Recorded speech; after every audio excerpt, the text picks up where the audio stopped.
Hello বন্ধুরা, spoken ইংলিশের বাংলা সিরিজের অষ্টম দিনে সকলকে স্বাগতম। আবারও আজকে হাজির হয়েছি নতুন একটা ভিডিও নিয়ে। আজকের ভিডিওতে আমরা শিখব কিভাবে ভদ্রভাবে কথা বলতে হয়। ভদ্রভাবে কথা বলার জন্য আমরা কয়েকটি শব্দকে চয়ন করেছি, সেই শব্দগুলো আমরা বাস্তবে প্রয়োগ করেও দেখব। আমরা গত ভিডিওতে শিখেছিলাম কিভাবে হেল্পিং ভার্বের সাহায্যে প্রশ্ন তৈরি করতে হয়।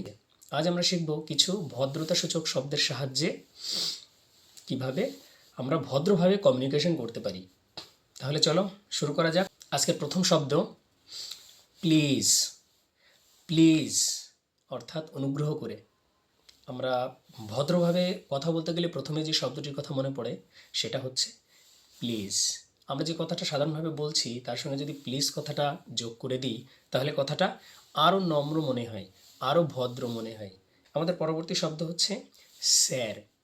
আমরা সবসময় একজনকে স্যার সম্বোধন করে কথা বলতে পারি। তৃতীয় শব্দটি আমরা ম্যাম ব্যবহার করতে পারি মহিলাদের ক্ষেত্রে। ম্যাম বলতে ভদ্র মহিলা। তাই যখন আমরা কোনো মহিলাদের সাথে কথা বলবো তার সঙ্গে সম্মানসূচক শব্দ হিসাবে ম্যাম কথাটাকে ব্যবহার করব। পরবর্তী শব্দ হচ্ছে সার্টেইনলি। কোনো বিষয়ে আমি সহমত পোষণ করছি সেটা বোঝানোর জন্য আমরা সার্টেইনলি এই শব্দটা ইউজ করতে পারি। এবং শেষ শব্দ আমরা যেটা ইউজ করব সেটা খুবই খুবই কার্যকরী, যেটা আমরা সকলেই ইউজ করি সাধারণত, সেটা হচ্ছে সরি। সরি মানে দুঃখিত। তাহলে প্রথম শব্দটা কি? প্লিজ অর্থাৎ অনুগ্রহ করে। দ্বিতীয় শব্দটি স্যার অর্থাৎ মহাশয়। তৃতীয় শব্দটি ম্যাম অর্থাৎ ভদ্রমহিলা বা মহোদয়া। চতুর্থ শব্দটি হচ্ছে সার্টেইনলি এবং শেষ শব্দটি সরি অর্থাৎ দুঃখিত। এই শব্দগুলি আমরা মোটামুটি রেগুলারই ইউজ করি।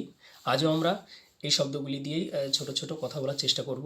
দেখি সেটা কিভাবে আমরা বাস্তবে প্রয়োগ করতে পারি। তাহলে চলো, প্রথম শব্দটি হচ্ছে please. Please wait. Please wait অর্থাৎ অনুগ্রহ করে একটু অপেক্ষা করুন। Please wait.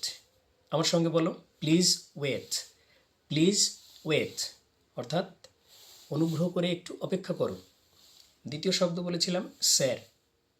Yes sir. Yes sir. Yes sir অর্থাৎ হ্যাঁ মহাশয়। অর্থাৎ হ্যাঁ মহাশয়। ইয়েস স্যার অর্থাৎ হ্যাঁ মহাশয়। আমার সঙ্গে বলো, ইয়েস স্যার। হ্যাঁ মহাশয়। তৃতীয় শব্দ কি বলেছিলাম? ম্যাম। ম্যাম অর্থাৎ ভদ্র মহিলা বা মহিলাদের ক্ষেত্রে এটা ইউজ করা হয়। তাহলে সার্টেইনলি ম্যাম। সার্টেইনলি ম্যাম।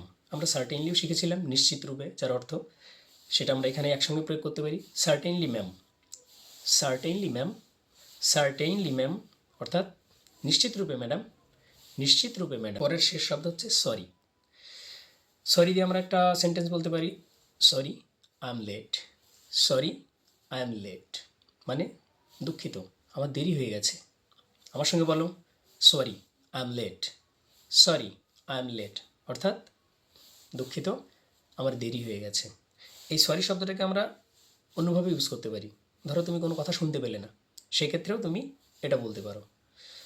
কোনো কথা তুমি যদি না শুনতে পাও বা কারো গায়ে আঘাত লেগেছে তুমি চলতে গিয়ে, সেক্ষেত্রেও তুমি এটা বলতে পারো, সরি। সরি। কোনো কথা যদি শুনতে না পাও সেক্ষেত্রে যদি বলো সরি, তার মানে আমি শুনতে পাইনি, আরেকবার বলুন।